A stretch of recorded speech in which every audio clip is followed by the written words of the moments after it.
Nera malakanyam ka nas diala kontin barwanya lingwasama. Biya kamal ka Nur online TV channel and wale shang ka jandang ruide dich ka paiwaro ron kitandang ruide jandang ruide dich. Kenyam di jogano happy Christmas ka nas diala kontin kwaji celebrate. We mon kone diala kon tilanware. Bana racha ka rwinding kon a lot Carodian take a report to be calling some of them ka breaking news ni ka tandian dong bu ka ler to ka kon ware bana racha ka kwi dwaran Gambela ka bana racha ka kwitin kon tore wi ka South Sudan Kenyam right na ka tin kon talk re which ka South Sudan bana kula we kalerin kokien today kon kaling men yam gwazman bana kwen bala mechi kon ngaje no chi korcha talk an koramo toga kam SSPDF kene SPLIO kari poda mem kon la nyo kele ken kon we kamandan le rodo ko so namate me le rodo lo la dene SPLIO ka wat wa gore ken go baka makala ne di kon la nore tintere wichin winami ka korga me chi kon ngaje no chicken de ni SSPDF chicken ka George antama report me be mandan le roda okay jikon dia ngaje no pan chi korche talk koramo ke de ni tila de ni SSPDF de ni kirmi yadit Kaneten content market in SPLIO ka tuk da Kenyam. Kende ni SPLIO wadar ritual ke wait dang tena ka event ke lan melat ke lada mode ko larno cheremi tena ngarka ke tena adulka ke tega melat ke event jana la function me ari ala kan wore nwena monishi kume kirmiyadi da la SSPDF tinte rei wika wat wachi ken attack chukane chu lat wuken kume SPLIO mentre wichin winami kwe dang wuken attack namo to pangaje wa namo shu korchwe chu triggered and then after that shu SPLIO sharon chu mobilize ramkel mishalat ramamo wajen chile longo ko kume SPLIO ramkel dech ka kwar so jaramadan en chi rod lat ko en kene kon la dine SSPD abaka dil jochrar wacha lo yeko ka boman wana mo shu jen ke dine SPLIO kel chicken dine SSPD ab chukan ma ka jen rob dan kap ko chukan wat chukan yo kap kabien ka je chicken wal badde ki kan kan ya nak ramkel so no mo jen je tok fan ka cha jandang ro ngwan ka pai wero ron kin daro jandang ro dich kui SPLIO kan ramkel ka charam kel nak te ka jibon dang wel jok roje chalat Lampol Gabriel ya no mo je report de nyam but right now mo ko la right ne ana cha take another report me cha de ni SSPDF cha ko jojo ke cha ka cha wi ka wat cha wat cha control ke liu SPLIO chi force SPLIO ke liu chi karen kan congratulate kamana nan chiro da lat ko chi kan weje mo chi kan kaf kon weje mo ko kor gwan ber te pin kuma SSPDF jen gwa dan la kan de ni SPLIO la kan ka attack ne chang so right now ke report ko la nyakel no wa agwelling militias la de netat tente penya wuda Michal ka Johnson ulun wa chicken DL chicken attack ajenet quarter of SPLIO ka liengden ka jen wo shi darshal ka wado ne chaje cap de ni SPLIO chukane retor chala gweleng militia chuka jien ka force niken chukane SPLIO headquarter menteka deal chuka no mark information me jadid ka Jordan chalat gwase me wa chief of defense force maladung de ni SSPDF da la jan wuri shal ka me Paul nang wa kan tiken ga plan ka Jordan chanong ano Paul nang ba jien bore loka boka lo no lan no ke report che jek ka chanong wajen she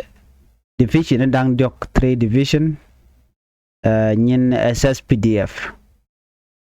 ka Jonglei state o biken mishal ke coordinated attack biken lat ko gor kano biken dor shal ka mo wad biken nyoko me kep kana ken division tete wa biken wat biken makel at once so mishit kana me wa kam jene diala kontila de ne spela yo tinta ka wat ano take a korme be kaya kan koromo wa ba ma ka godang jok wuri shalga me chief of defense force ala polnang ngai kone jara medan e take a plan kene bolmel casual ton balok te da ka nasir karen yale ka kan the plan gwa de dan me kanatin ka fan gak so right now take another move shrimling korme ka jen time me mo na ka new year so chan je bilyang pin ne re kon tin te ka SPLIO gore jeno binat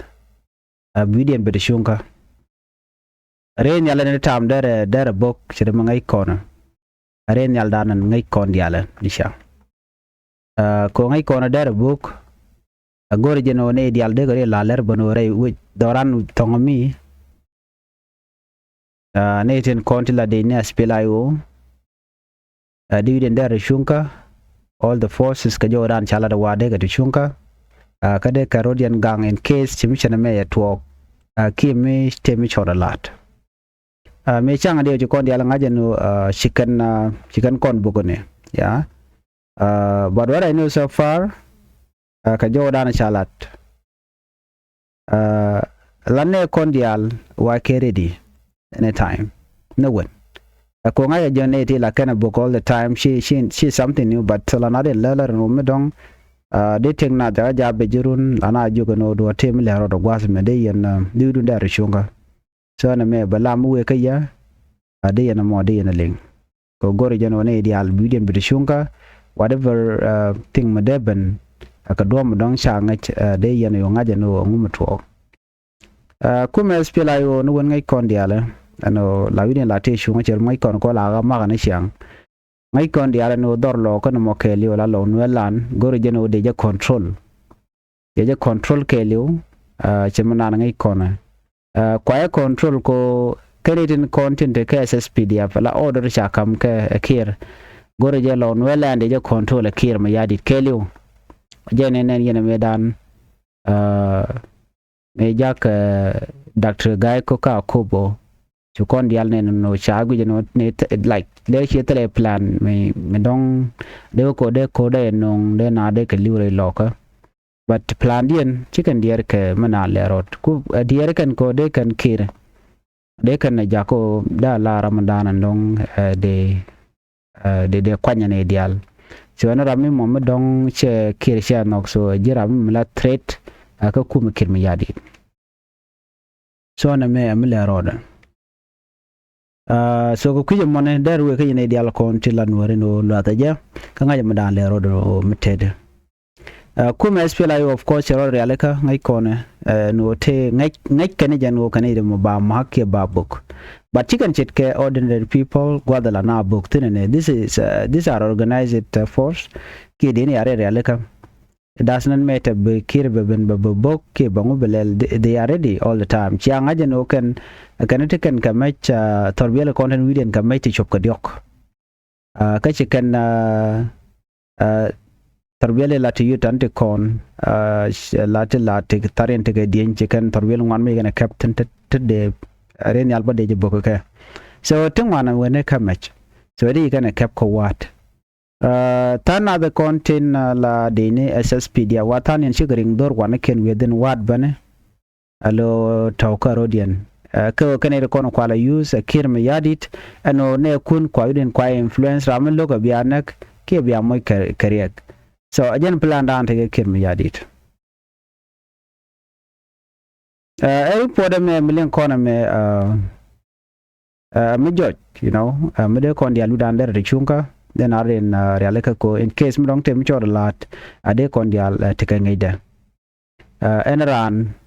re do aran winami are rodeka ko ri poda chano ngane eno bi wuri chalka me fall nang bo we ke bo ka lo nwelan ano no kashe 3 division chako dot tela dinya SSPD ap ko jongle state no be kan coordinate attack be kan lat ko gor kan de kan wat de kan nyogom kep kan tet ka spila yo force na me gor jena ne dial de lana so biya nyogani dum wan na mo meditin kan 3 division ti ka jodan chalat wat cobra division dung David yaw teten dia janga yen David yaw David yaw jena wood morle allo we mean that binatin kontilla morle bikana attack bun dormo kangai koni siang ne tine kan morle la be ka bikanok bikana pay ne wen right now la dino dong ba ga nyo jone ko bi ben ko simi kan ngaji no shawat chaje ka den bete ga mutum tum no den bukana lat am nyo no bigana nyo mutum tum kana mi jone dial no wona kan wana di den te shunga ko kana timi chi ben la kana no destruction let kana ba gad ba kanang ba ok ba kanang ken biga tung wan te bej biken kalat so kana me chi kono gor der to re doran nangan ngai kono ka ke e business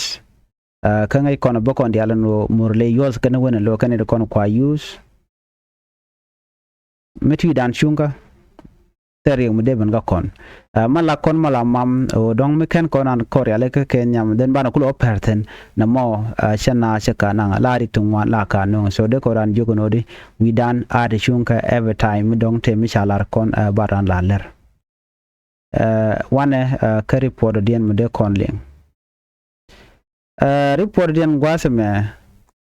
bala dung gambel ala gambela okay bokule ben okay chana dung gambel bana kule we kamada dien ba right kamada to ko United State gwadan te jira support force kana Kennedy ni SSPDF ka gur ke jeno kul ke je ne de kon la nuare gwai chana right ke ku gambel ci kon kur chana jeling si ber ci kan da me dien ci gana lat ka kon e kon la nuare ci loy dan te jatwi mon ke liu ga ta dana ci de ni kirma yadit so yeah ti de ni kim yadit ke ten because ngai kon ne ken de ni content cha nyo dom ci video ci gwich de video de share ke yene but no don de ne ka kwi ngade ka gwad me ka YouTube channel na ka kan ten ne de konen cha nyot ci kirma yadit cha te de inte ten ko de ne ene de mi cha nyom de ka ga ne ka be dor bermo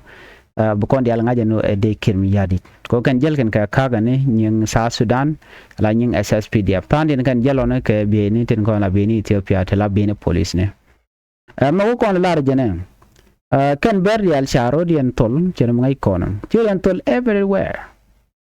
what dial kon te chen tol ten for charen tol ke jene o bikan wer bikan ga benak kaneng medi chicken be ko ten wer bikan ga george like they are planning no chejan o bikan pain bikan inflicted ka kon wer bika kon mo ka gwabej ke bika konak jen man let kana ba tan de mo de kujimi so ta ji ben ja tar pam kana ngwen yel anono ka ngai kon ben en ta mo de kon attack mo te chi kon la de kon le da gwa ci kon dial ne no che te ke list ngwan che to ka pain ken ban ka din te che ben atan din mu kan long na rodi ne de kon ti la di ni bun jena kunal ti jeno maybe dong ngai bun lode mi chet kenama why yo mission waru ko ka retaliate ke gang ka rodi bi bun buka ben ka pet ba kanen why ka jena gwa dana me kana yo telekuma mi beben me be roda bi na so tin now the known and kan berati tinakana tin ngu melarik dien kan chaka moy committed it tiken kar PG ni PKM ya kung mach jerar ala diaspora anyak diaspora community no jemne tema ko social media nen tilat ken ke sikete go queer refugees enen wer lat ken wer ku ken image wer ku ken la yar kana kena kono wi kanen wo bikan log bikan jekaka while in reality ber ka je kaina ana mi jira ma ngej ber ci adok yana bar ci ajade kwen de ngaje no mulada mo kai kele ko ne ri sheng na ka all the time ngai ka ka shurian kana ka jadan te ka then what we know them for tele mila jidin mete ka ber mi ban lar no ber ci chwar bara luinat anon bara luinat ne diala ko ni shenga ber ngai ken ber changchi awere mot ki mo yen mai bo ka berkel mite ga gwa mi chulchulen shi ajela kana luiten gwa dan ba je de ka bi yen gwa bi lo pel quick mi quick do den which mean that shi ber tigene to go ber kan is la nang na ti nature na janno telm do den nature na ka nature na chuer telm do den mite ga ber de le queen man ken ano dong man ken kan it go but chu woni ken ngwane chuer la kan ngol kan na chuer chwa gwinyere ko chika ne de ka kwar no it doesn't matter kabar tiga mat ber nga da no mi ji gwa chul che de pal unless mi dwala ka ji ko nge de dong de mu kere pan mi jiram mo chinge je no chukora bulwang de ji luch nyanta dan ta kabar ka ngaje ber bana so bu kon ngaje no ne na kan ber maga ma kan kon ka ja a chikola all the time but kon wala kon ngoga lad jok che mala kon aleng Raja Guachalat Quirke His Excellency Dr. Galwaron Jal Charaja Long all the details Chagalat Con Taya Dane she ngari lat kaje ko ramchati ke BBC ngumredin mungod tel den mungod jor so the next move ka kon men de lar kon odi mere kon ke power ka long ala talk we had to do something men banalat o mi kon ngong ko gwan me bar you know la do lel ka ba la no chimal ben ken bunya ti tenen kon ga tini de la kon ka la bunyi la ka chwal ke ber yo mi ci ber kweri yo muku nan wala weto ude kanutin ba ber ba ga no ka ke nyam do ber ga pal we lo be ga kon ala buny pal bere dan lo be kon benak buny dwal ka you know buny gor ka no de ber ba de ga tuk cause nete moto ko ka ten la ka juga le je le wonen you know ka ya bu lu njok e jog so mu ja kon ko de mu du kon ka we la tok mu de kon ro dan ganga je wai no de na ganga je ko chu kon bi re lai ka buny aka na pe ka am dana shi ga jok so mu chi anga je no beri benden gor je no biaring mi dit belet ka then after that we ka jok ko jen ta dan let kana am te ga another way bo we move around that kon kalba mi chalat katal gwawo jire kala wi ke jogdo be look and then you go on we man le be lat so no more amel ro mo de kon link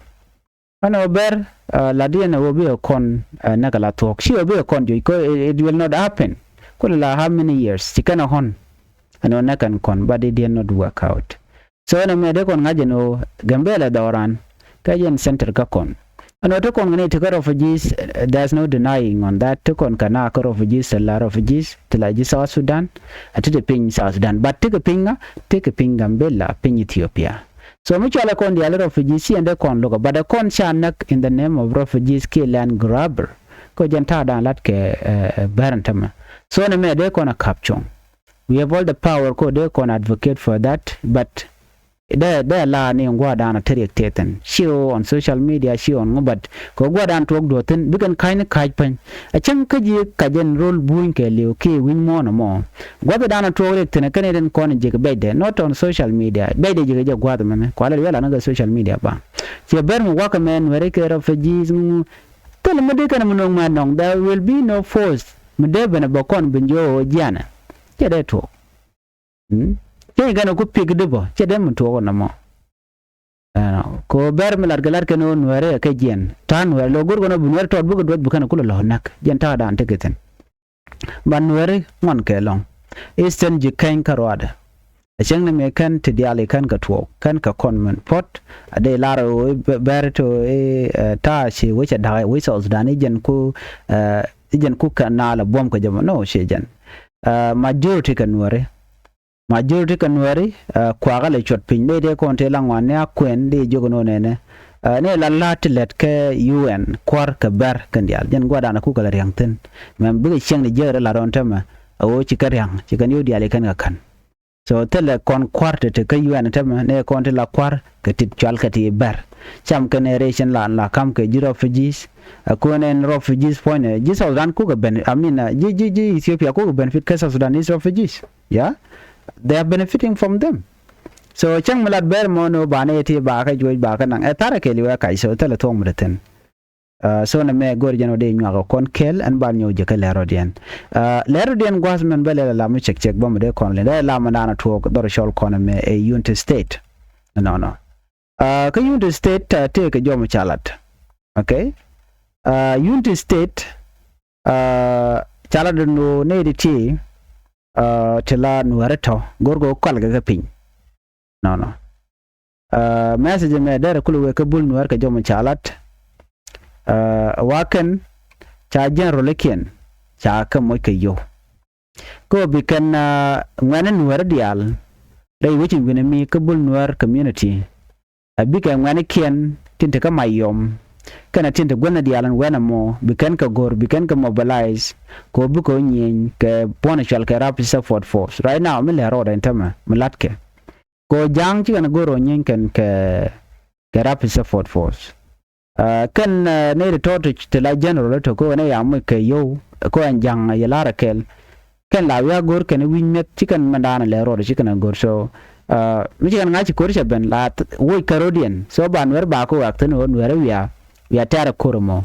so right now ne me mi lat ka kon wer ke jen time Christmas mentame ano te kan wer ti cha kok ti la generally ka bul wer community ano biga ngwan bikan go gor ba ngwan ba mo ke yobu ga nyin ka rap support force amani shi me mo gwa ka kon batum na gat kon ka be yar kon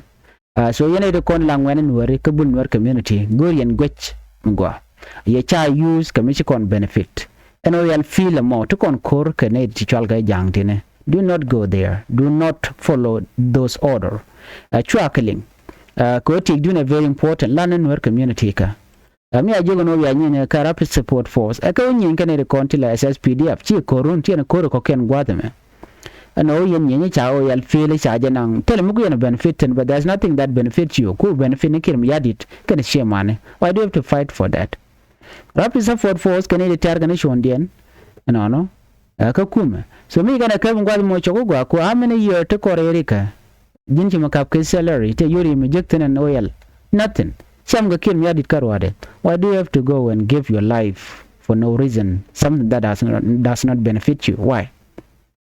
mi sijil tijibi sustain pale so yan ngana to ya chajur so na me report me chano ngono kan ne kontin la generally re wichin binami kana ast guru jeno de kana de kan kajur ko de now nyin ka rap support force la RSF jiddu aran kontin nyin ka kuma Sudan so de yen lata na men go chi chong yene ko la ngani ta gwa dan ti yentin ye cha do not be intimidated ko ba tigdun ba jabal doraba so na me da la je report ana gore de kuka ana ban yo jek ka report odien me ben ko kore yatemal